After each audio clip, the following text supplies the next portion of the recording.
안녕하십니까. 커말9 필기 강사 공석입니다. 자, 2013년 1회 데이터베이스 일반 기출문제 풀이를 시작을 하겠습니다. 자, 여러분들 강의 잘 따르고 계십니까? 자, 액세스란 과목 자체가 생소합니다. 여러분들 평소에 사용하는 그런 프로그램이 아니고요. 데이터베이스란 이 개념 자체도 여러분들이 이해하기 좀 어렵죠. 그래서 기출문제를 이제 풀이를 진행을 하는데 모르는 문제들이 있을 겁니다. 그래서 100% 이해하기는 현실적으로 좀 어렵습니다. 자, 하지만은 같은 문제들을 계속 반복해서 풀이가 진행이 될 겁니다. 그래서 너무 걱정하지 마시고 이해가 안 되는 문제들은 체크를 해 두십시오. 체크해 두시고요. 모든 강의가 다 완강이 되고 난 뒤에 다시 한번 보십시오. 다시 한번 보시면은 그 당시 이해가 안 됐던 문제들도 이해가 되실 겁니다. 그래서 여러분들 머리에 조각조각 나 있는 그런 퍼즐들이 시간이 지남으로써 그것이 하나하나 맞춰지면서 다들 합격하실 수 있는 준비가 다 될 겁니다. 걱정하지 마시고 강의만 잘 따라오시면 됩니다. 다음 중 관계형 데이터베이스에서 사용하는 용어에 대한 설명으로 옳은 것은, 자, 관계형 데이터베이스라는 것은 지금 보시는 것처럼 테이블 형태로 해서 이렇게 데이터를 이제 저장하는 방식을 관계형 데이터베이스라고 얘기를 하는 겁니다. 자, 우리가 평소에 많이 보던 그런 형식이죠. 그래서 지금 보시는 이 그림은요, 학생 이제 테이블이라고 합니다. 학생 테이블 혹은 릴레이션, 그리고 객체, 엔티티 이렇게 부릅니다. 다 같은 뜻이에요. 자, 여기서 이제 행이 있고 이제 열이 있습니다. 자, 열은 이거 학번 속성, 이름 속성, 주소 속성, 성별 속성이라고 얘기합니다. 어트리뷰트라고 얘기를 하고요. 열, 보통 우리는 필드 그렇게 부르죠. 다 같은 뜻으로 보시면 됩니다. 그 다음 행이 있죠. 행. 자, 행은요, 레코드라고 부르고요. 또 다른 말로 튜플이라고 얘기합니다. 튜플. 자, 같은 뜻으로 기억을 하시면 되고요. 그리고 이제 속성 중에서 특별한 속성이 있죠.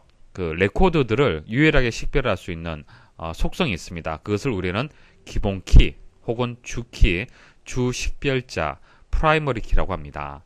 자, 여러분들이 가지고 있는 아이디 있죠. 아이디나 학번 같은 경우에는 절대 중복되지 않을 겁니다. 그리고 그 학번이라든지 아이디가 없는 사람은 없을 거예요. 그쵸? 여러분들이 학교에 소속이 돼 있다 그러면은 이제 학번이 다 있을 겁니다. 자, 그런 이제 중요한 속성을 우리는 기본키다 그렇게 말하죠. 자, 그래서 이게 기본 용어가 되는 거고요. 여기서 이제 몇 가지 추가로 또 말씀을 좀 드려볼게요. 자, 도메인이 있습니다. 도메인. 자, 도메인이 뭐냐면은 한 속성에 나타낼 수 있는 값들의 범위, 집합을 얘기를 하는 거예요. 예를 들어서 성별이라는 속성이 있잖아요. 성별의 속성의 도메인은 어떻게 되겠습니까? 두 가지 중에 한 가지죠. 남 아니면 여자잖아요. 그쵸? 그래서 남여가 도메인이 되는 겁니다. 어려운 얘기 아니죠. 자, 차수, 디그리는요, 속성들의 수입니다. 하나, 둘, 셋, 넷. 됐습니까? 이게 차수예요. 자, 카디널리티는 튜플들의 수예요. 여기서는 1, 2, 3이 되겠네요. 자, 그런데 용어들이 조금 어려울 수가 있는데 암기하는 방법 말씀을 드릴게요.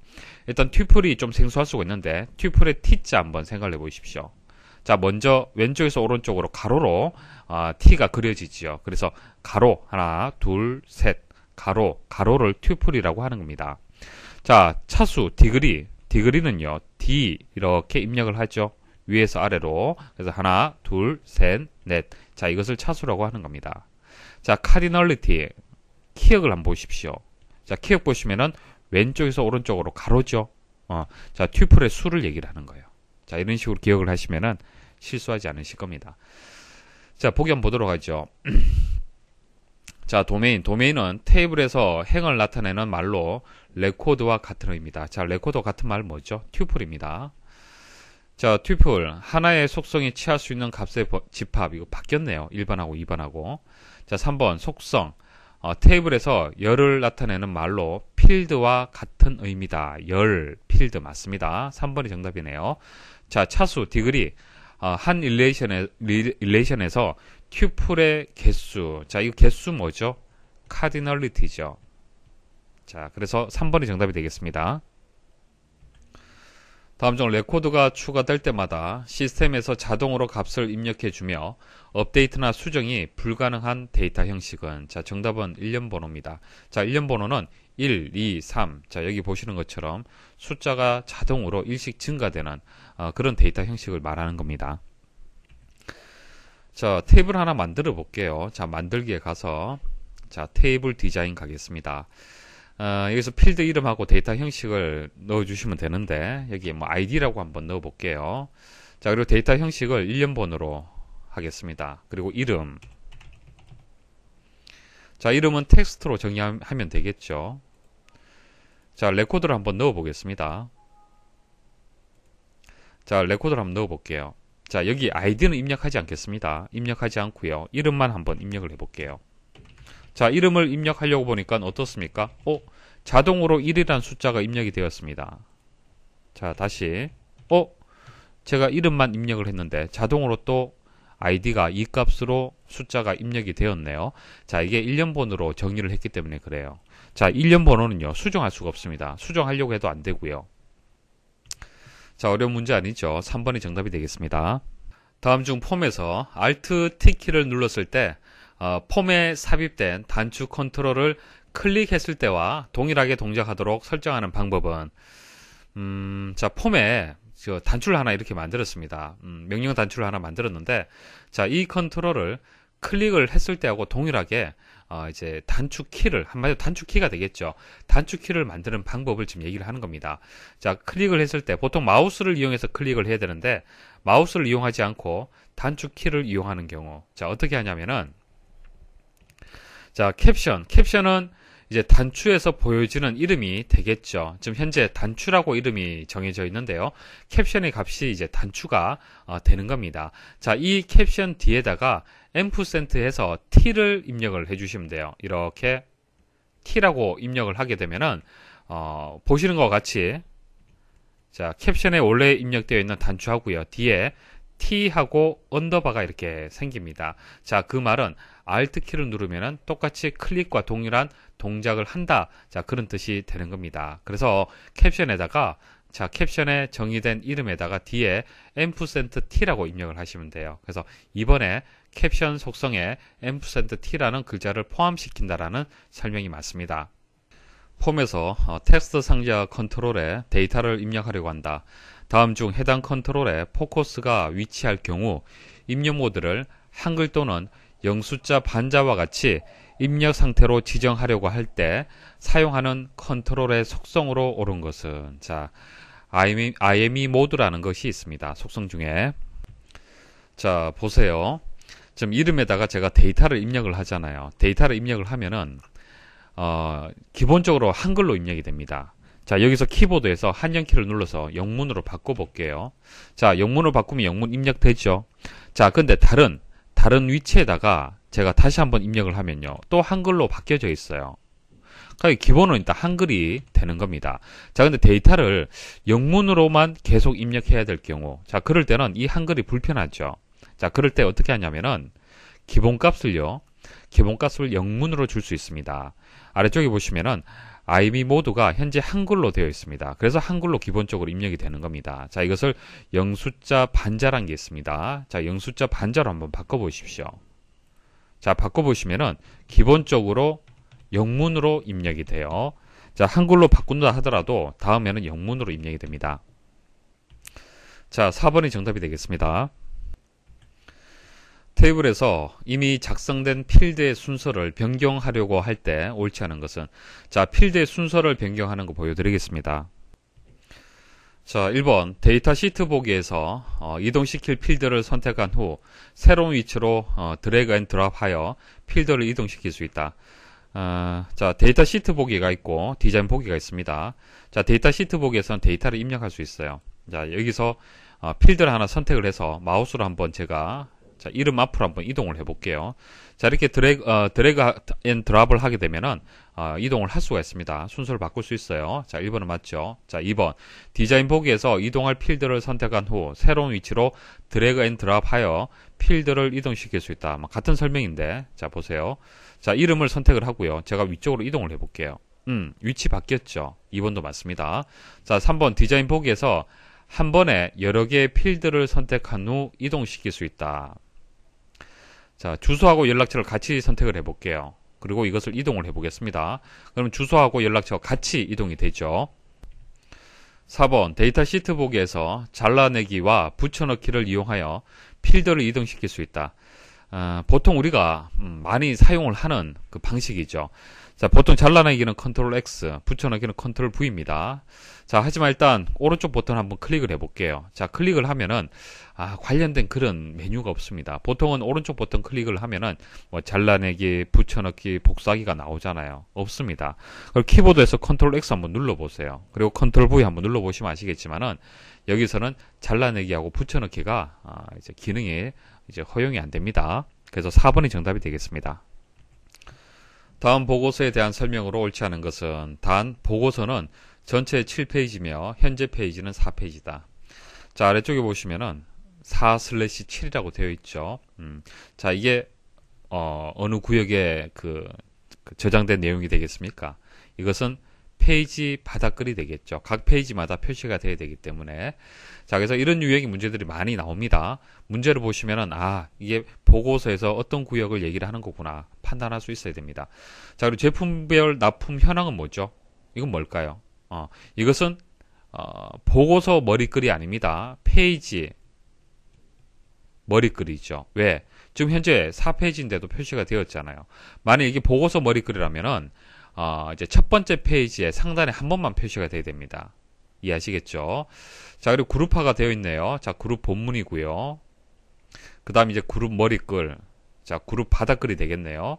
그룹 머리글, 그룹 바닥글로 보여집니다. 자, 이 정도 판단을 하시면 문제풀이가 쉬울 겁니다. 1번, 제품별 납품 현황을 표시하는 제목은 보고서 머리글에 작성하였다. 금방 말씀드렸다시피 보고서 머리글이 아니고 페이지 머리글이 되는 겁니다. 뭐 나머지는 보실 필요가 없겠죠. 자, 그래서 1번이 바로 판단되실 건데 나머지도 한번 보도록 하겠습니다. 2번, 그룹화 및 정렬 옵션 중 같은 페이지에 표시 안함을 설정하였다. 자, 보고서인데요. 보고서 보시면은 그룹화가 현재 되어 있습니다. 그룹 머리글 본문 나와 있고요. 그룹 바닥글로 되어 있습니다. 자, 아래쪽으로 내려보시면은 이 부분 잘 보십시오. 지금 영동이라는 부분이 레코드가 2개만 지금 여기서 1페이지에서 보여지고요. 나머지는 2페이지에서 보여지죠. 자, 하나의 그룹이 레코드의 개수가 많을 때 이렇게 나뉘어서 2페이지로 나뉘어서 이렇게 출력이 되었습니다. 자, 이 부분에 대한 설정이 되는 겁니다. 자, 보고서 디자인 도구에 디자인에 가시면 그룹화 및 정렬이 있습니다. 지금 그룹화가 되어 있잖아요. 그죠? 그룹화 정렬에서 여기 자세히 버튼을 눌러 보시면요. 같은 페이지에 표시 안함 보이십니까? 같은 페이지에 표시 안함이 지금 선택이 되어 있죠. 자, 같은 페이지에 표시 안함, 이게 무슨 얘기냐면은 조금 전처럼 이제 그룹화 됐던 그 내용들이 꼭 같은 페이지에만 표시를 한다는 것이 아니란 얘기예요. 같은 페이지에 꼭 출력이 될 필요가 없다는 얘기입니다. 자, 반대인 경우를 보여드리면 이해가 쉬울 겁니다. 자, 전체 그룹을 같은 페이지에 표시, 만일 이것을 선택을 하잖아요. 자, 이것을 선택을 하면요. 조금 전에는 아래쪽에 보면은 레코드 일부분이, 그룹의 일부분이 표시가 되어 있었죠. 그런데 그 내용을 한 페이지에 다 출력을 못하기 때문에 다음 페이지에 영동의 값이 출력이 된 겁니다. 그러니까 그 그룹의 내용을 한 페이지에 전체가 출력될 수 있도록 하겠다는 그런 설정이 되는 겁니다. 자, 하지만 일반적으로는 같은 페이지에 표시 안함, 자, 같은 페이지에 꼭 표시할 필요는 없잖아요. 그죠? 자, 이어서 다음 페이지에 연결해서 출력을 하면 됩니다. 그래서 기본값은 이렇게 선택이 되어 있습니다. 자, 그러면은 보고서에서 페이지 마지막 부분을 잘 보시면 돼요. 여기 D7에 대한 그룹에 대한 레코드가 하나의 레코드만 인쇄가 되었죠. 만약 이게 끝이라면 분명히 납품 건수라고 해서 그룹 바닥글도 같이 표시가 되어 있어야 될 겁니다. 자, 그래서 그룹 바닥글이 없다는 얘기는 레코드가 출력이 더 돼야 된다는 얘기가 되겠죠. 그럼 다음 페이지에 이어서 출력이 될 겁니다. 자, 그것은 같은 페이지에 표시 안함이 설정되어서 그런 겁니다. 자, 2번이 맞는 설명이고요. 3번, 제품 코드에 대한 그룹 머리글과 그룹 바닥글을 모두 만들었다. 자, 제품 코드에 대해서 머리글, 바닥글 맞습니다. 제품 코드와 제품명을 표시하는 컨트롤에 중복 내용 숨기기 속성을 예로 설정했다. 자, D5하고 뭐 그리고 커플라 이런 것들이 제품 코드가 제품명이잖아요. 분명히 여기도 입력이 돼야 되는데 입력이 생략되었죠. 왜 그렇습니까? 보통 그룹화한 이 값은 반복해서 출력이 되기 때문에 생략하는 경우가 일반적입니다. 자, 그래서 이것은 중복 내용 숨기기란 게 속성이 있어요. 그것을 예로 설정을 하면 됩니다. 다음 중 외부 데이터 가져오기 기능을 이용하여 액세스로 가져올 수 없는 데이터 형식은, 자, 액세스에서 외부로 내보내기를 할 수도 있고요. 외부에 있는 형식을 또 가져오기 할 수 있습니다. 외부 데이터 가져오기 할 수 있어요. 자, 이게 호환이 맞아야겠죠. 호환이 맞아야만 가지고 오고 내보낼 수가 있을 겁니다. 무조건적으로 모든 형식에 맞춰서 내보내기 하거나 가져오기 할 수는 없습니다. 분명히 제한은 있습니다. 자, 액세스란 프로그램 특성 자체가 데이터베이스 프로그램이잖아요. 그죠? 그래서 데이터베이스 프로그램과 유사한 형식들은 대부분 다 이제 호환이 다 될 거고요. 그 외에도 호환이 되는 게 있고 안 되는 게 있습니다. 그것을 잘 판단을 하셔야 돼요. 일단 외부 데이터 가져오기란 것은 액세스 파일, 엑셀 파일, 텍스트 파일, HTML 파일 등의 데이터를 액세스 테이블로 만드는 작업이에요. 여기 메뉴 보시면은 외부 데이터에 가서 형식 여러 가지가 있습니다. 여기 없는 것은 기타 누르시면 또 선택을 할 수가 있습니다. 자, 그리고 가져온 데이터를 변경해도 원본 데이터에 영향을 미치지 않는다. 요거 하나 또 기억을 하십시오. 그냥 액세스에서 외부 데이터 A라는 데이터를 가지고 왔어요. 자, 가지고 오면은 액세스 내에 이게 복사본이 하나 만들어진다고 보시면 돼요. 그러니까 원본을 훼손하지 않습니다. 자, 이 복사본을 삭제를 하든 수정을 하든 이 원본은 훼손되지 않아요. 영향이 없습니다. 자, 그럼 외부 데이터 가져오기 형식이 여러 가지 많은데요. 그거 일일이 다 암기하시면 좀 어렵습니다. 이해를 하시는 게 좋아요. 한번 생각을 해보죠. 일단 액세스란 프로그램 자체가 MS 계열입니다. 그래서 MS 계열은 대부분 가지고 올 수 있다. 그렇게 생각을 하시면 됩니다. 그래서 액세스, 당연하죠. 엑셀, 아웃룩, ODBC 데이터베이스라는 게 있습니다. 이런 것들 가져올 수 있습니다. 그리고 국제표준. 자, 국제표준이라는 것은 많이 이용한다는 얘기죠. 자, HTML, XML, 텍스트 파일. 자, 이런 것들은 국제표준입니다. 자, 그리고 예전에 DBMS. 액세스란 프로그램 자체가 DBMS가 되는 겁니다. 데이터베이스 관리 시스템이에요. 그래서 예전에 사용을 했던 DBMS 종류 중에서 DBase 그리고 파라독스라는 게 있습니다. 자, 이런 것들 이제 호환이 된다고 보시면 되고, 자, 그리고 엑셀과 같은 프로그램 우리는 스프레드시트라고 얘기를 하죠. 예전에 사용을 주로 했던 스프레드시트 중에서 로터스 1, 2, 3이 있습니다. 이런 것들 이제 호환이 된다고 보시면 됩니다. 그래서 복이 없는 것이 이제 한글 파일이죠. 자, 한글 파일 호환이 되겠습니까? 아무래도 이건 국내용이잖아요. 그죠? 다음 중 하위 폼에서 새로운 레코드를 추가하려고 할 때 설정해야 할 폼 속성은 간단합니다. 추가라고 얘기를 했죠. 그래서 추가 가능이라는 옵션이 있어요. 추가 가능이라는 속성이 있습니다. 거기서 이제 예로 설정을 하시면 됩니다. 자, 꼭 하위 폼에만 있는 것은 아닙니다. 여기 보시면은 추가 가능, 삭제 가능, 편집 가능, 필터 사용 이렇게 나와 있는데 하위 폼에만 꼭 해당되는 것은 아니고요. 자, 일반 폼에도 그 속성이 있습니다. 기본적으로는 다 예로 되어 있습니다. 수정할 수 있도록 되어 있고요. 그래서 정답은 2번이 되겠습니다. 다음과 같이 페이지 번호를 출력하고자 할 때 수식으로 옳은 것은 보통 우리가 페이지 보고서에서 3장으로 되어 있다라면 하단에 페이지 번호가 이렇게 붙죠. 그것을 여러분들이 원하는 대로 만들 수가 있습니다. 여기서는 이제 7페이지 중 1 이렇게 되어 있네요. 7이란 것은 전체 페이지를 뜻하는 것 같고요. 1은 현재 페이지를 보통 뜻하겠죠. 그리고 페이지 중이라는 것은 텍스트, 문자 열입니다. 자, 전체 페이지와 현재 페이지는요. 자, 아래쪽 한번 보십시오. 큰 대갈로로 해서 페이지를 이렇게 묶어 주시면요. 현재 페이지를 표시합니다. 현재 페이지. 그리고 S가 붙게 되면은 전체 페이지를 표시하게 돼요. 미리 약속된 기호입니다. 자, 그리고 큰 따옴표로 이렇게 묶게 되면은 문자열을 뜻하는 거예요. 그래서 페이지를 대갈로가 아니고 큰 따옴표로 묶게 되면 이건 문자열 페이지가 되는 겁니다. 그냥 그대로 보여지는 거예요. 페이지라는 문자열이. 자, 그리고 앰프센트는 식이나 문자열의 연결을 해주는 역할을 하는 겁니다. 그래서 결과적으로 전체 페이지는 S를 붙여서 이제 대괄호로 해서 묶어 주셔야 되고, 현재 페이지는 그냥 페이지에서 묶어 주시면 됩니다. 그러면 이게 7이 되고 이게 1이 되는 거예요. 그리고 페이지 중 큰 따옴표로 해서 %로 해서 앞뒤를 연결을 해주면 됩니다. 자, 그리고 주의할 점은 7하고 페이지 사이에 중하고 1 사이에 띄어쓰기 되어 있죠. 이 띄어쓰기는 어디에 설정을 해야 되냐면은 문자열, 그러니까 이 페이지 앞에 보면은 이 띄어쓰기가 정의가 되어 있는 겁니다. 지금 띄어쓰기가 되어 있는 거예요. 띄어쓰기 하고 큰 따옴표로 이렇게 묶어줘야 됩니다. 폼이나 보고서에 특정 컨트롤에서 단가 곱하기 수량 곱하기 1 마이너스 할인율과 같은 계산식을 사용하고자 한다. 이때 계산 결과를 소수점 이하 첫째 자리까지 표시하기 위한 함수는, 이 계산식은 뭐 정수로 나올 수도 있고 뭐 실수로 나올 수도 있는 겁니다. 그렇죠? 그 결과는 뭐 어떻게 나올지 알 수가 없는데 이제 그 형식을 바꾸고 싶다는 얘기예요.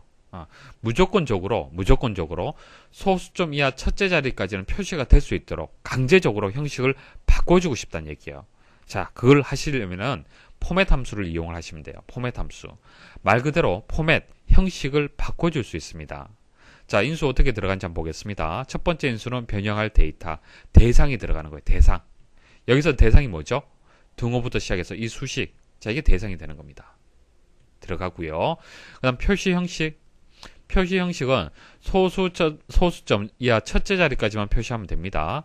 그래서 0 이렇게 주시면 돼요. 이게 소수 첫째 자리까지 표시하라는 그런 기호가 되겠습니다.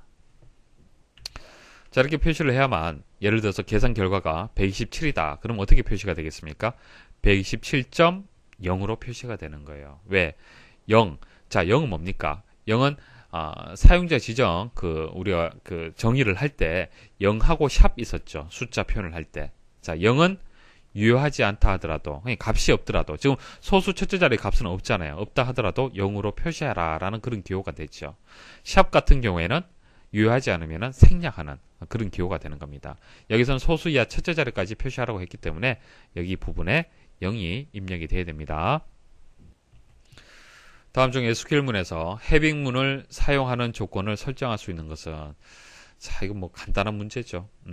select from, 보통 select from을 이용을 해서 우리 검색을 합니다. 검색을 하죠. 근데 확장을 해서 좀 복잡한 처리를 할 때는 그룹 바이도 들어올 수도 있고요. 오더 바이도 들어올 수 있습니다. 오더 바이는 정렬입니다. 정렬을 할 때 쓸 수 있는 구문이고요. 그룹 바이는 말 그대로 그룹이에요. 그룹 설정하는 겁니다. 해당 필드에 대해서 그룹화를 해서 처리를 할 때, 그때 해빙이란 것은 그 그룹에 대한 조건을 정의할 때 해빙절이 들어가는 겁니다. 그럼 어디에 사용이 되겠습니까? 1번 그룹 바이 절에 이용이 되겠죠. 다음 중 보고서 작성 시 레코드 정렬에 대한 설명으로 옳은 것은, 보고서에서 정렬을 할 때, 이와 같이 그룹 정렬 및 요약이라는 창을 보실 수가 있죠.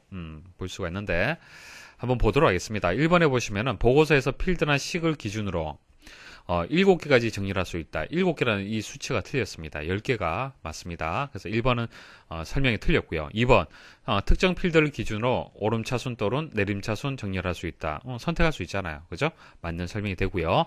3번 정렬할 필드나 식을 선택하면 기본적으로 내림차순 설정된다. 아닙니다. 기본적으로는 오름차순으로 설정이 됩니다. 4번 그룹에 대해서는 머리글이나 바닥글을 표시할 수 없다라고 했는데 아니죠.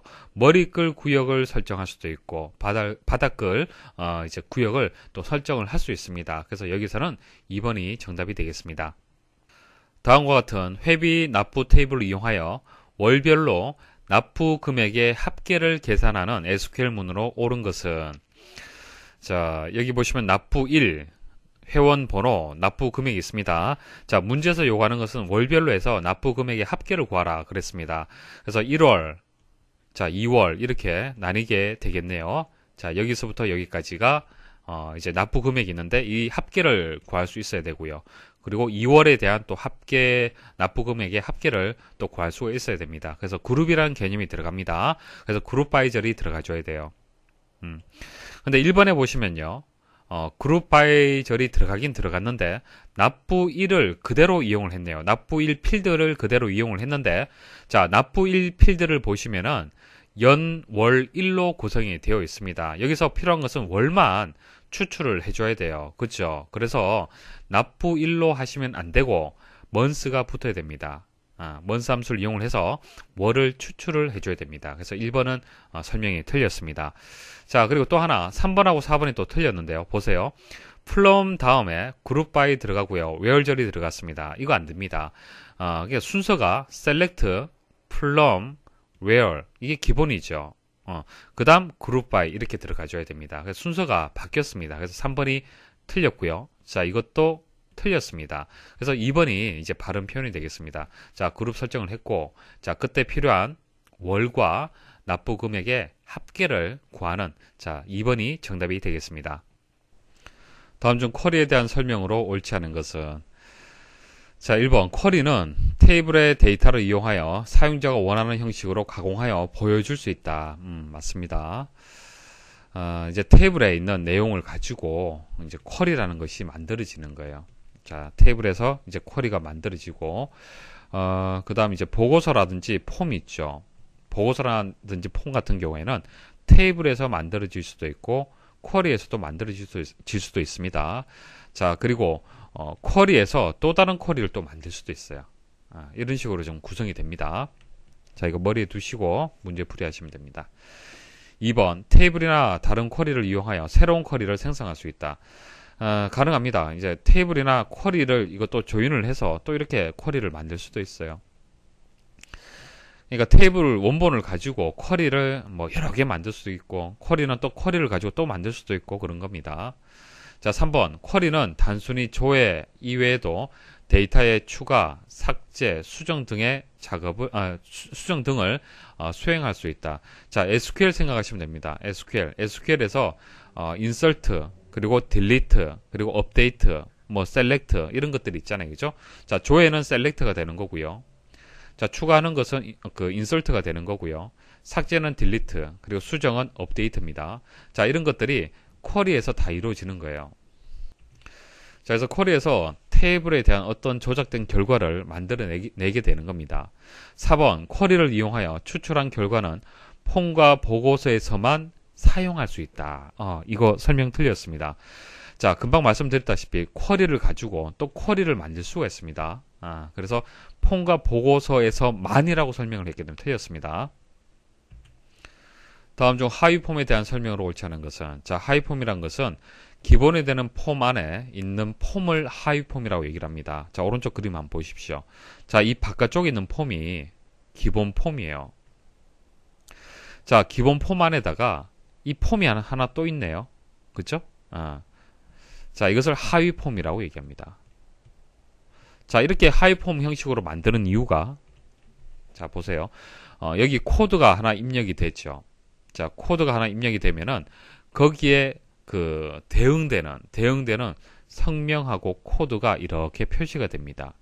그러니까 해당 그 부서에 따른 그 성명들을 다 볼 수가 있는 거예요. 그러니까 여기 하나 선택을 하면은 여기 여러 개의 레코드들을 한꺼번에 볼 수가 있습니다. 그래서 일대다의 관계를 효과적으로 표시할 수 있는 그런 방식이 하위 폼 방식이 되는 겁니다. 그러니까 하나의 폼에서 두 개의 폼의 어떤 관계를 일대다의 관계를 효과적으로 볼 수가 있잖아요. 그렇죠? 자, 그것 때문에 하위 폼을 이용을 하는 겁니다. 자, 보기 한번 보도록 하겠습니다. 하위 폼은 테이블 쿼리나 다른 폼을 이용하여 작성할 수 있다. 자, 하위 폼이라고 해서 무조건 폼을 가지고 온다는 것이 아니고요. 테이블이나 쿼리를 이용을 해서 테이블을 이용해서 폼을 만들 수 있잖아요. 쿼리를 이용해서 폼을 또 만들 수도 있습니다. 그렇기 때문에 테이블을 가져와도 하위폼 만들 수 있고요. 쿼리를 가져와도 하위폼 만들 수 있습니다. 하위폼 만들 때 하위폼 만드는 또 마법사가 또 그 지원이 됩니다. 그래서 쉽게 테이블이나 쿼리, 폼 이용해서 하위폼 만들 수 있습니다. 자, 2번 연결된 기본 폼과 하위폼 모두 연속 폼의 형태로 표시할 수 있다. 폼을 이제 표시하는 방식이 크게 이제 연속 폼이 있고요. 단일 폼이 있습니다. 단일 폼 뭐냐면은, 폼 화면에 레코드 하나만 표시되는 거예요. 이와 같이. 하나만 표시되는 겁니다. 자, 그러면 기본 폼. 기본 폼 바깥쪽에는 어떻게 되어 있습니까? 이게 단일 폼입니까? 연속 폼입니까? 이거 단일 폼이죠. 왜? 코드라는 필드하고 부서명이라는 필드가 레코드 한 개씩 표시가 된 거잖아요. 그쵸? 자, 그래서 기본 폼하고 하이 폼이 있을 때는 기본 폼은요, 연속 폼은 안 돼요. 하나만 선택을 할 수가 있기 때문에 이제 단일 폼만 지원이 됩니다. 이거 하나 주의를 하십시오. 기본 폼에서는 단일 폼 형태만 지원을 하고요. 하이폼은 당연히 여기 보시면 아시겠지만은 연속폼 형태가 지원이 되겠죠. 여러 개의 레코드가 표시가 돼야 됩니다. 자, 1대 다의 관계가 형성이 돼야 되기 때문에 당연히 여러 개의 레코드가 한꺼번에 표시가 돼야 됩니다. 자, 그래서 하이폼은요, 제한이 없습니다. 단일폼으로 해도 되고 연속폼으로 해도 되고 상관이 없습니다. 그래서 정답은 2번이 되겠습니다. 3번, 사용할 수 있는 하이폼의 개수에는 제한이 없으나 하이폼의 중첩은 7개 수준까지만 가능하다. 그러니까 여기 기본 폼이 하나 있으면은 여기에다가 하이폼을 뭐 여러 개 이렇게 둘 수 있다는 얘기입니다. 여러 개 둘 수 있는데 여기서 중첩은 7개 수준까지만 된다라고 얘기를 했잖아요. 중첩이라는 것은 하이폼 안에 있는 또 다른 하이폼을 얘기를 하는 겁니다. 그러니까 여기에 하이폼이 하나 있는데 여기에다가 또 하이폼을 하나 넣어요. 또 그 안에 또 넣습니다. 또 넣습니다. 자, 이거 7개까지 가능하다는 얘기입니다. 이거 맞는 설명이에요. 4번, 기본 폼과 하이 폼을 연결할 필드에 데이터 형식은 같거나 호환되어야 된다. 자, 여기 분명히 그 코드를 선택을 했을 때 하이 폼에서 그 값이 바뀐다는 얘기는 이제 기본 폼에 있는 필드하고요, 하이 폼에 있는 필드하고 연결이 되어 있는 거예요. 연결이 되어 있는 겁니다. 자, 그 연결 필드가 데이터 형식은 같거나 호환되어야 된다는 얘기입니다. 그러니까 무조건 뭐 여기는 코드니까 여기도 코드가 돼야 된다, 그것은 아닙니다. 같을 필요는 없는데 형식은 이제 같아야 된다는 얘기예요. 그러니까 그 컨트롤이 같을 필요까지는 없는데 그 해당 컨트롤의 데이터 형식이 있잖아요, 그죠? 그 형식이 같거나 호환이 되어 있어야만 연결이 된다는 얘기입니다. 다음 데이터베이스 관련 용어 중에서 성격이 다른 것은 뭐 보면 바로 답이 나오겠네요. 자, 나머지는 데이터베이스 언어 종류입니다. 정의어, 조작어, 제어어, DDL, DCL, DML, DCL 이렇게 세 가지가 있습니다. 그래서 세 가지는 데이터베이스의 이제 언어의 종류가 되고요. DBA는 A가 어드미니스트레이터를 얘기를 하는 겁니다. 그래서 데이터베이스 관리자를 뜻하는 거예요. 2번이 정답이 되겠습니다. 다음 중 레코드 셋 개체에 대한 설명으로 옳지 않은 것은, 자, 마지막 문제인데요. 실기에 들어가서는 레코드 셋에 대해서 상세하게 말씀을 드립니다. 하지만은 필기에서는 뭐 그렇게 중요하지 않기 때문에 간단하게 개념을 설명을 드리겠습니다. 자, 레코드 셋이라는 개체를 여러분들이 이해를 하시려면요, ADO라는 기술에 대한 개념을 이해를 하셔야 됩니다. ADO가 뭐냐 하면요, 마이크로소프트사에서 만든 건데요, API가 되는 겁니다. API, 어플리케이션 프로그램 인터페이스예요. 뭐 간단하게 말씀드리면 이렇습니다. 지금 여러분들이 액세스라는 프로그램 이용을 해서 테이블 만들고 쿼리 만들고 보고서 만들고 폼 만들고 이런 식으로 데이터베이스를 접근을 해서 이용을 하고 있죠. 그죠? 자, 액세스라는 프로그램을 이용을 하고 있는데요. 근데 여러분들 일상생활에서 데이터베이스를 이용할 때 액세스 이용합니까? 아니죠.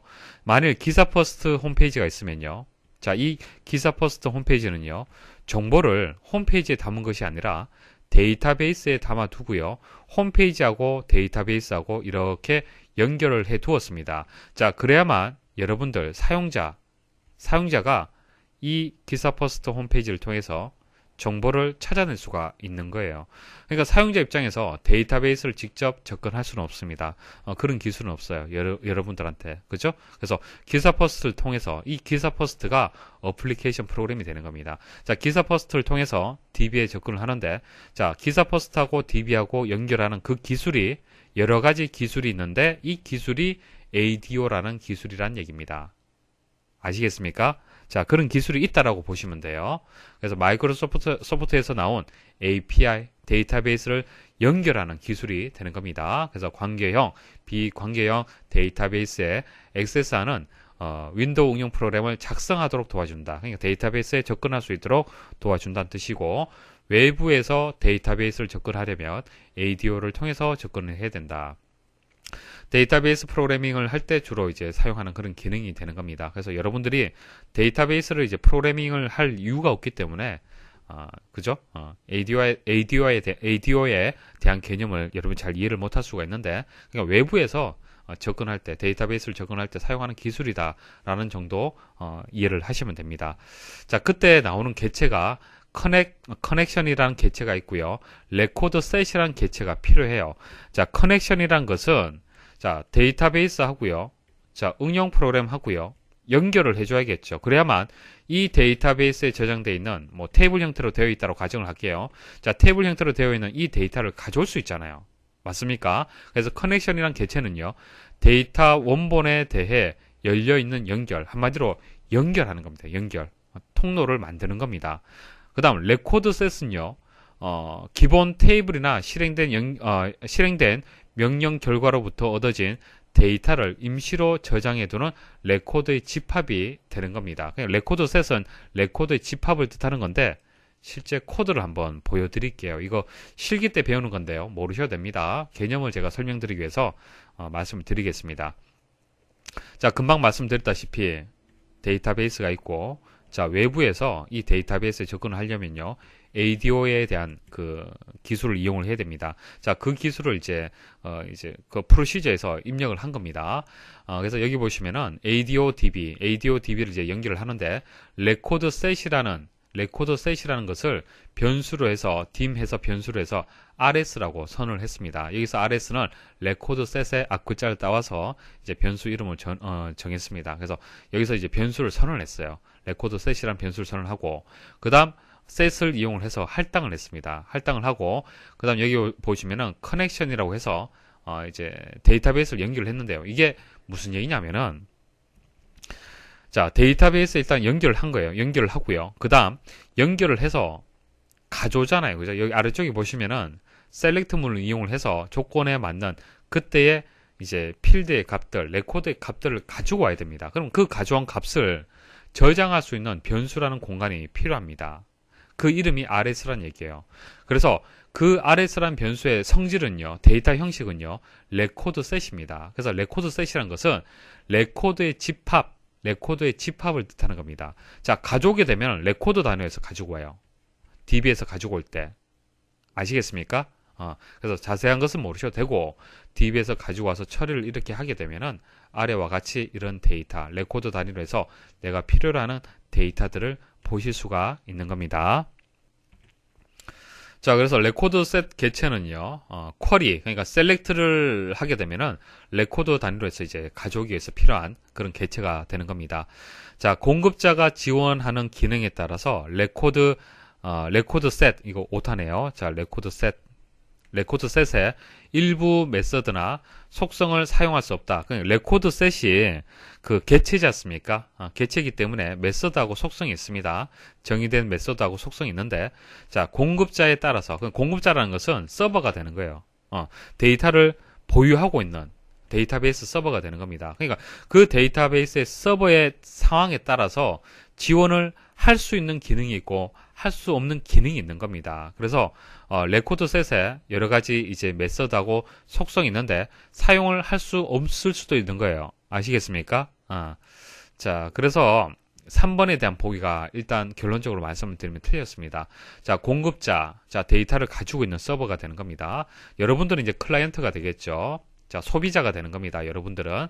자, 공급자가 지원하는 기능에 관계없이 레코드 셋의 속성이나 메서드를 사용할 수 있다고 얘기를 했는데 아닙니다. 사용할 수 없을 수도 있다는 얘기예요. 아시겠죠? 자, 그 다음 1번 레코드 셋 개체는 레코드와 필드를 사용하여 구성이 된다. 자, 레코드 단위로 해서 레코드는 당연히 필드로 이렇게 구성이 되잖아요. 자, 테이블에서 가져오는 레코드를 임시로 저장해두는 레코드의 집합이다. 맞고요. 자, 레코드 셋 개체는 언제나 현재 레코드의 설정 내에서 단일 레코드만 참조한다. 그러니까 레코드 단위로 해서 참조를 한다. 뭐 그렇게 이해를 하시면 되겠습니다. 그래서 정답은 3번이 정답이 되겠습니다. 자, 이와 같은 개념은 뭐 자세하게 이해를 하시려면 실기 들어가서 여러분들 배우고요. 뭐 이건 필기잖아요. 그죠? 필기이기 때문에 자, 이 정의가 틀렸고 이 정의가 맞다는 거 그렇게 정리를 하시면 되겠습니다. 다음 중 서로 관계를 맺고 있는 relation R1과 R2에서 relation R2의 한 속성이나 속성의 조합이 relation R1의 기본 키인 것을 무엇이라고 하는가. 자, 이거 전반적인 설명 한번 드릴게요. 자, 키에 대해서 말씀을 드릴게요. 자, 키는 슈퍼키, 후보키, 기본키, 대체키, 외래키가 있는데요. 중요한 것은 기본키하고 외래키가 중요합니다. 자, 주로 기본키와 외래키에 대해서 시험에 출제가 돼요. 자, 쉽게 제가 설명 좀 드려볼게요. 자, 오른쪽에 보시면요. 회원 테이블이 있습니다. 자, 회원 테이블이 있는데요. 자, 회원 테이블에서 이렇게 레코드 값이 있잖아요. 그죠? 레코드 값이 있는데요. 레코드를 구별하기 위해서 자, 속성을 알게 되면은 필드를 알게 되면은 레코드를 구분할 수가 있죠. 쉽게 학번이라는 필드를 알게 되면은 어때요? 서로 구분할 수가 있잖아요. 그죠? 그리고 아이디라든지 그리고 주민등록번호라든지 자, 이런 필드를 알게 되면은 이런 속성들을 알게 되면은 서로 튜플들, 그냥 레코드를 구분할 수가 있는 거죠. 맞습니까? 그래서 키라는 것은 각각의 튜플들을 이제 구분할 수 있는 속성들을 이제 키라고 얘기를 하는데요. 여기서 이제 슈퍼키가 뭐냐면요. 한 릴레이션, 자, 한 테이블 내에 있는 속성들의 집합. 자, 속성은 필드라고 보셔도 되고, 릴레이션은 테이블이라고 보시면 됩니다.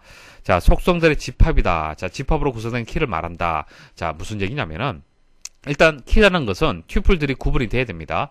자, 서로 이제 구별이 돼야 되는데, 자, 어떤 것을 가지고 구별할 수가 있겠습니까? 학번, 이름, 주소, 주민번호.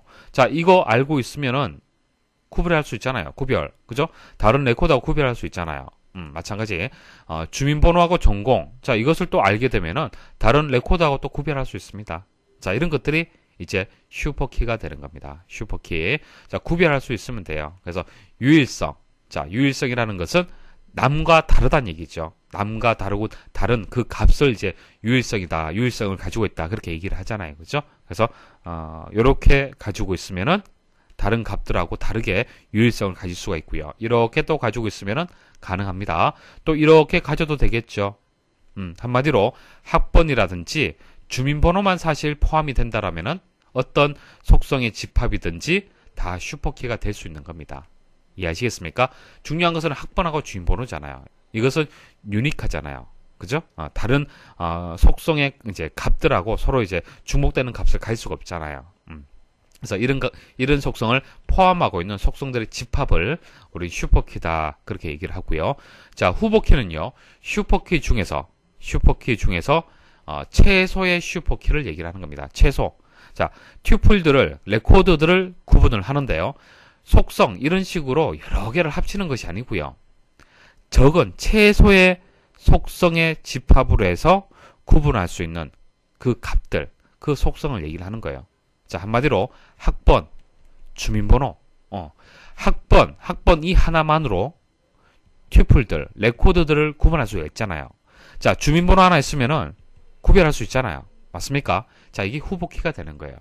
그래서 슈퍼키의 특성을 가지고 있으면서 최소성을 만족하는 경우, 최소의 속성의 집합을 얘기를 하는 겁니다. 아시겠습니까? 슈퍼키는 범위가 상당히 넓잖아요. 자, 그 다음 기본키는요. 후보키 중에서 선택한 겁니다. 자, 후보키가 이렇게 있는데요. 이 중에서 내가 적당한 값을 적당하게 기본키를 하나 선택을 하는 겁니다. 그래서 주민번호는 좀 길기 때문에 학번이 좀 짧기 때문에 아무래도 학번을 기본키로 정의하는 경우가 많습니다. 그래서 보통 기본키를 이용해서 우리가 이제 그 검색을 주로 많이 하죠. 여러분들 기사 퍼스트 사이트에 들어와서 뭐 상담을 하실 때 전화 주시면은 여러분들의 아이디를 묻잖아요. 보통. 그죠? 그래서 여러분들의 아이디가 이제 기본키예요. 기사 퍼스트 회원 이제 데이터베이스에서 테이블에서 여러분들의 아이디가 기본키가 됩니다. 그래서 여러분들의 아이디를 묻는 거죠. 왜? 기본키의 특징을 가지고 있기 때문에 중복되지 않았기 때문에. 맞습니까? 자, 그래서 기본키는 후보키 중에서 선택한 키예요. 학번을 할 수도 있고 주민번호를 할 수도 있습니다. 그때 업무에 따라서 다르다는 얘기예요. 자, 이 기본키는요. 꼭 만족을 해야 될 약속이 있습니다. 중복되어서는 안 돼요. 그리고 널 값을 가질 수가 없습니다. 자, 중복돼서는 안 된다. 여러분들 아이디, 똑같은 아이디 있어서는 안 되죠. 당연한 얘기입니다. 그래서 기본키는 중복돼서는 안 돼요. 자, 그 다음 널 값을 가질 수가 없어요. 여러분들이 회원가입을 할 때 아이디 입력하지 않고 회원가입이 완료될 수 있습니까? 안 되죠. 왜? 자, id는 기본 키로 데이터베이스에서 이용이 돼야 되는데 이 id라는 것은 중복될 수도 없고 널값, 그러니까 아무 값이 없는 상태, 그 상태에 존재해서는 안 된다는 얘기예요. 아시겠죠? 자, 이런 기본 키의 특징을 가지고 있습니다. 자, 그다음 대체키라는 것은 후보 키 중에서 기본 키를 제외한 속성. 자, 만일 학번을 기본 키로 정의했다라면은 이제 주민번호가 대체키가 되는 겁니다. 자, 그다음 외래키는 자, 어떤 테이블에서 다른 테이블을 참조할 때 참조 기준이 되는 속성으로서 참조하고자 하는 테이블의 기본 키와 같다. 자, A라는 테이블, B라는 테이블이 있습니다. A라는 테이블에서 ID가 기본 키예요. 자, 그럼 이 두 개의 테이블이 서로 관계 형성이 된다. 그러면은 동일하게 자, 이것을 속성으로 가지고 있죠. 자, 이것을 우리는 외래키다. 그렇게 얘기를 합니다. 그래서 외래키라는 얘기가 나오면은 참조하고 관련이 있습니다. 참조. 자, B 테이블이 A 테이블을 참조하는 거죠. 참조하려면은 A 테이블의 기본 키가 B 테이블의 외래 키로 이렇게 전이가 되어야 됩니다. 존재해야 됩니다. 자, 그래서 그림을 통해서 말씀을 드리면은 후보 키가 이제 바깥쪽 영역이 되는 거고요. 후보 키 중에서 최소가 되는 것이 슈퍼 키 중에서 최소가 되는 것이 후보 키가 되는 거고, 후보 키 중에서 선택한 키가 기본 키가 되는 거고, 남은 것은 대체 키가 되는 겁니다. 자, 무결성에 대해서 말씀을 드릴게요. 자, 제약 조건이라고 얘기를 하는데요. 광경 데이터베이스는요.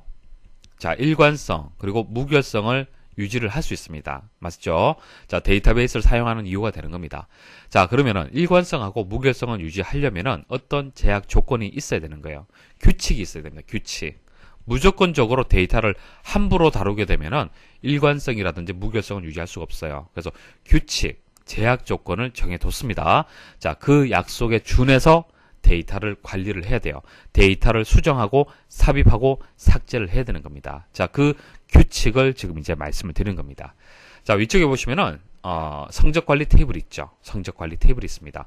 학번, 이름, 핸드폰 번호, 주소, 선택 과목, 담당 교수, 성적 이렇게 있어요. 근데 자세히 보시면요. 자, 여기 보시면은 널 값이 입력이 되었네요. 널 값. 값이 존재하지 않죠. 값이 존재하지 않습니다.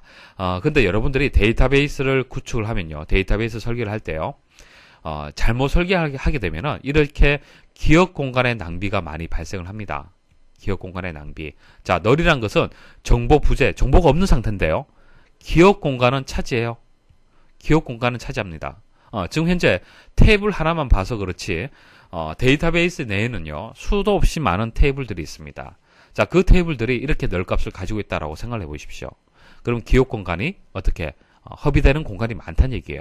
그래서 어떻게 하냐면은 자, 테이블을 분리합니다. 분리를 해버려요. 그래서 앞쪽 부분을 이렇게 떼어내고요. 뒤쪽 부분을 또 떼어냅니다. 자, 떼어내고 보니까 어떻습니까? 널이라는 공간이 없잖아요. 없잖아요. 그죠? 그래서 기억 공간을 좀 더 효율적으로 사용을 할 수가 있습니다.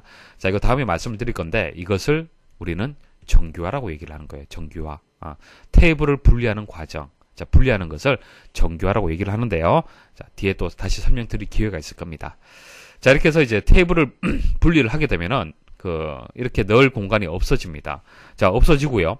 자, 위쪽에서 다시 한번 보십시오. 자, K001이 주소가 이렇게 되고 선택 과목, 담당 교수, 성적 이렇게 우리가 알 수가 있잖아요. 그죠? 그다음 K003은 선택 과목이 없고 담당 교수가 없고 성적이 없다는 것을 알 수가 있어요. 맞습니까? 하나의 레코드로 해서 이렇게 입력이 되었기 때문에 이제 주소, 자, 앞부분하고요. 뒷부분이 서로 연결이 됩니다. 관계가 이제 연결이 되는 거잖아요. 그렇죠? 그런데 테이블을 분리하고 보니까 기억 공간의 낭비는 없어졌는데 어떻게 되었습니까? 자, K001이 선택 과목이 이건지 알 수가 없다는 얘기예요. 맞습니까? 서로 관계 형성이 안 됐잖아요. 그럼 어떻게 하면 되는 거예요? 그렇죠? 기본 키, 상위 테이블에 있는 기본 키를요, 하위 테이블에서 그대로 가지고 오는 겁니다. 이렇게 가지고 와요. 자, 이게 외래 키가 되는 거고 이게 기본 키가 되는 거죠. 이렇게 함으로써 관계 형성이 되는 겁니다. 자, 자세히 보세요. 자, 하위 테이블에서 보시면은 이게 하위가 되는 겁니다. 자, 하위 테이블에 보시면은 K001이라고 했잖아요. 학번이. 그러면은 쭉 찾으러 갑니다. 자, 학번에 가서 K001이 있는지 찾는 거예요. 찾아보니까 여기 있네요. 그죠? 자, 그러면 하나의 레코드 값을 그대로 가지고 올 수가 있습니다. 그래서 K001은 선택 과목이 자료 구조고 담당 교수가 박셀이고 성적이 A다라는 것을 관계 형성을 해서 알 수가 있다는 얘기예요. 그리고 K002는 또 여기 있네요. 그죠? K005도 여기 있습니다. 자, 이런 식으로 해서 이제 외래키를 이용해서 이렇게 서로 참조를 서로 할 수가 있어요. 관계 형성을 했습니다. 자, 좀 더 자세하게 말씀을 드려볼게요. 자, 앞부분 학번이 이제 프라이머리 키, 기본 키가 되고요. 자, 뒤에 부분이 이제 포린 키, 외래 키가 되는 겁니다. 자, 관계 형성을 통한 상위 테이블에 프라이머리 키가 전이가 되었어요. 자, 이게 상위 테이블이 되고 하위 테이블이 되는 겁니다. 상위 테이블에 있는 기본 키가 하위 테이블로 전이가 되었습니다. 자, 그게 외래 키가 되는 거예요. 자, 이제 참조 이제 그 무결성 말씀드릴게요. 잘 보세요. 자, 참조 무결성이란 것은 외래 키는 참조하는 필드 값들 중 하나와 일치하거나 널어야 된다. 자, 무슨 뜻이냐? 자세히 보세요. 자, 지금 제가 이거 설명드리는 이유가 왜 설명드리는 겁니까?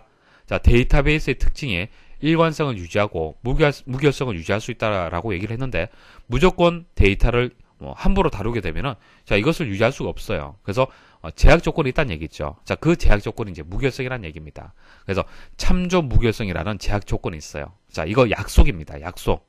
데이터베이스를 사용을 할 때, 데이터베이스를 관리를 할 때 참조 무결성이라는 이 원칙을 위배하지 말자는 얘기예요. 그래야만 일관성하고 무결성을 유지할 수가 있어요. 자, 보세요. 자, 하위 테이블에서 K007 해서 뭐 어떤 내용 해서 하위 테이블에서 이렇게 레코드 추가할 수 있겠습니까? 없겠습니까? 없어요. 왜 없습니까? 자, K007이 상위 테이블에 있습니까? 참조를 해야 되는데 없더란 얘기죠. 한마디로 K001이라는 사람 자체가 없어요. 그 사람이 없습니다. 학번 자체가 없는데 어떻게 과목을 선택을 하고 담당 교수가 있고 성적이 있을 수가 있겠습니까? 이해하시겠습니까? 자, 이게 참조 무결성이에요. 참조 무결성. 그래서 외래키는 참조하는 필드 값들 중 하나와 일치해야 됩니다. 그러니까 K001, 2, 3, 4, 5 이 중에 있어야 돼요. 그래야만 참조할 수 있잖아요. 자, 혹은 널 값은 괜찮습니다. 널 값.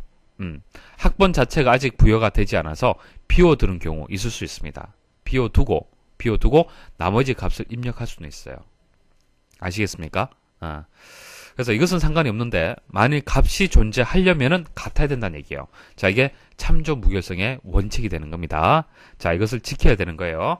자, 그다음 개체 무결성. 자, 개체라는 것은 뭡니까? 자, 이게 개체가 되는 거죠. 테이블. 이것도 하나고요. 이것도 개체가 되는 거고요. 자, 개체나 테이블이나 같은 뜻으로 보시면 됩니다. 그러니까 이거 하나에 있어서 약속이 되는 겁니다. 무결성. 자, 한 테이블의 기본키를 구성하는 어떠한 속성값도 널이거나 중복값을 가질 수 없다. 자, 이거 기본키 말씀드렸을 때 설명을 드렸었죠. 자, 기본키라는 것은 아이디입니다. 여러분들한테 아이디가 되는 거예요. 여기서는 학번이 되겠죠. 자, 학번은요, 널 값이 존재해서는 안 됩니다. 자, 외래키는 상관이 없어요. 외래키는 상관이 없어요. 자, 이 학번이라는 것이 기본키가 아니잖아요. 여기서는. 기본키인지 아닌지 모른다는 얘기입니다. 그래서 학번이 외래키, 외래키라는 것은 일반 속성의 특징을 그대로 가지고 있습니다. 그러니까 일반 속성이라는 것은 값을 가지지 않을 수도 있어요. 없을 수도 있습니다. 자, 그런데 기본키라는 것은 특수한 목적을 가지고 사용을 하기 때문에 어떤 그 조건이 있다는 얘기예요. 그러니까 널 값을 가져서는 안 된다는 얘기입니다. 그래서 여러분들 회원가입을 할 때는 무조건적으로 아이디는 무조건적으로 입력을 해야 돼요. 그래서 널이 되어서는 안 되고 그다음 중복도 안 되죠. 여러분들 아이디 중복 체크하잖아요. 그렇죠? 그래서 널이 되어서는 안 되고 중복값을 갈 수가 없습니다. 자, 여러분들 회원가입을 할 때 아이디 생각하시면 이해가 쉬울 겁니다. 자, 그래서 개체 무결성이라고 얘기를 하는 거예요. 자, 참조 무결성하고 개체 무결성이 주로 나옵니다. 참조란 것은 개체가 이렇게 두 개 있을 때 참조란 얘기 나오죠. 관계란 얘기가 나오지 않습니까? 그래서 참조 무결성은요, 외래키하고 관련이 있습니다. 외래키. 자, 근데 개체 무결성은 테이블 한 개를 지금 얘기를 하는 거죠. 개체 무결성은. 그래서 테이블 한 개에서 지켜야 될 약속은요, 기본키하고 관련이 있습니다. 기본키. 그래서 한 테이블의 기본키를 구성하는 어떠한 속성값도 널이거나 중복값을 가질 수 없다. 자, 꼭 기억을 하셔야 됩니다. 참조 무결성, 개체 무결성. 자, 도메인 무결성은 각 속성값은 반드시 정의된 도메인에 속한 값이어야 된다. 자, 성적이 A에서 F까지 있다라고 도메인이 있잖아요. 그죠? 값의 범위가 있습니다. 그러면 A에서 F까지의 값만 넣어야 되는 거예요. 자, 이게 도메인 무결성이 되는 겁니다. 자, 이것은 뭐 시험에 잘 나오진 않는데요. 자, 이 두 개는 꼭 기억을 하셔야 됩니다. 자, 그래서 설명 들어보시면 아시겠지만 이제 정답이 이제 외래키가 되는 겁니다. 문제를 보고 바로 답을 찾는 요령은요. 일단 외래키라는 것은 관계라든지 참조라든지 기본키에 대한 설명이 나옵니다. 그런 설명이 나오면은 외래키가 되는 거고요. 대체키, 후보키, 슈퍼키는 이런 설명하고는 무관합니다. 다음 중 보고서에 원본으로 사용할 수 없는 것은, 자, 보고서든 폼이든 마찬가지입니다.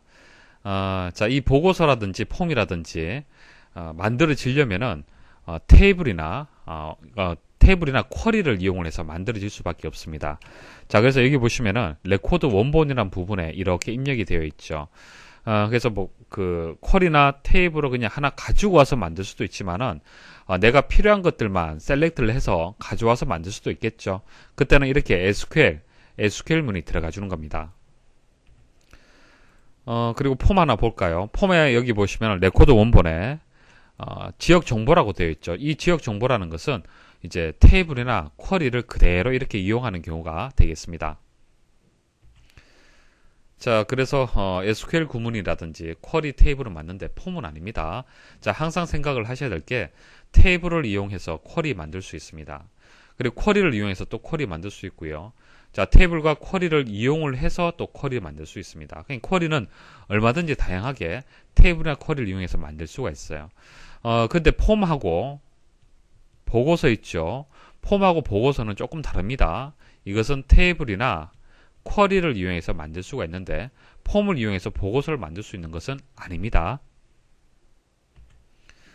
다음 중 함수에 대한 설명으로 옳지 않는 것은, 자, 1번 라운드 함수. 자, 라운드 함수는 엑셀에서도 나오는 함수죠. 말 그대로 반올림 하는 거예요. 반올림. 자, 라운드에서 이제 인수가 이렇게 두 개 들어갑니다. 대상이 하나 들어가고, 그리고 소수 자릿수. 어디서 반올림 할 거냐? 소수 자릿수가 이렇게 들어갔죠. 그래서 반올림하는 함수가 맞습니다. 자, 그다음 뒷섬이 나오는데, 자, 뒷섬은 그 도메인 함수인데요. 같이 설명을 드릴게요. 일단 썸이라는 함수는 그냥 합을 구하는 거잖아요. 자, 필드가 들어가면은 이 필드의 합을 구하는 겁니다. 근데 조건이 붙는 경우가 있죠. 조건. 자, 그래서 뒷섬이라고 해서 인수, 도메인, 조건 이렇게 세 가지가 들어갑니다. 일단 조건이라는 것은 들어갈 수밖에 없겠죠. 자, 조건이 들어가고요. 여기서 도메인이라는 것은 테이블이나 쿼리를 뜻하는 겁니다. 자, 일단 어떤 범위가 있어야겠죠. 그 범위에서 조건대로 처리를 했을 때 그때 해당 합을 구할 인수. 자, 이게 또 필드가 들어갑니다. 그 해당 필드에 값이 계산이 되겠죠. 예를 들어서 단가다. 그러면 단가에 또 합을 계산을 해서 또 구할 수가 있을 겁니다. 자, 그래서 형식은 다 동일합니다. D-average, D-min, D-max, D로 시작하는 이 함수들은 다 형식은 동일해요. 자, 그래서 이 부분 합계, 평균, 최소값, 최대값, 그러니까 조건에 맞는 각각의 인수에 대한 이제 도메인 함수의 이름에 맞도록 계산이 되는 겁니다. 그래서 뒷섬이라는 것은 지정된 레코드 집합. 자, 여기서 지정된 레코드 집합이라는 것이 도메인을 뜻하는 겁니다. 테이블이 될 수도 있고 쿼리가 될 수도 있겠죠. 자, 해당 필드 값에 해당 필드 인수를 뜻하는 거예요. 해당 필드 값의 합계를 계산할 수 있다. 자, 이 범위에서 내가 원하는 그때 필드의 합계를 계산할 수 있다. 이거 맞는 설명입니다. 자, 인스트링은요, 이제 문자열에서 특정한 문자 또는 문자열 위치를 찾을 수가 있습니다. 예를 들어서 KOREA라고 입력이 되죠. 자, 이렇게 입력이 되고, 여기에는 찾는 문자가 R이다. 그러면은, 이렇게 되겠죠. 자, 인스트링 하게 되면 이것은 결과값이 하나, 둘, 셋, 세 번째 있기 때문에 3이 되는 겁니다. 자, 문자열의 위치를 찾는 겁니다. 그래서 이것도 맞는 설명이고, 자, 4번에 value라는 게 나오는데 value는 없습니다. value 없고요. VAL은 있습니다. VAL. 그래서 여기에다가 숫자형 문자형 숫자가 들어가면은 이것을 숫자로 바꿔주는 거예요. 자, 이게 또 무슨 얘기냐면은 이제 1, 보통 우리 1이라고 하면은 이거 숫자죠. 숫자인데 큰 따옴표로 묶게 되면 이거 뭡니까? 문자예요, 문자. 그죠? 자, 이런 형식의 그 문자형 숫자들이 있습니다. 이것을 순수한 계산할 수 있는 숫자로 바꿔야 될 경우가 있습니다. 그때는 이제 VAL 함수를 이용하면 됩니다. 그래서 4번이 정답이 되겠습니다. 자, 여기까지 해서 기출문제 풀이를 마치도록 하겠습니다. 수고하셨습니다.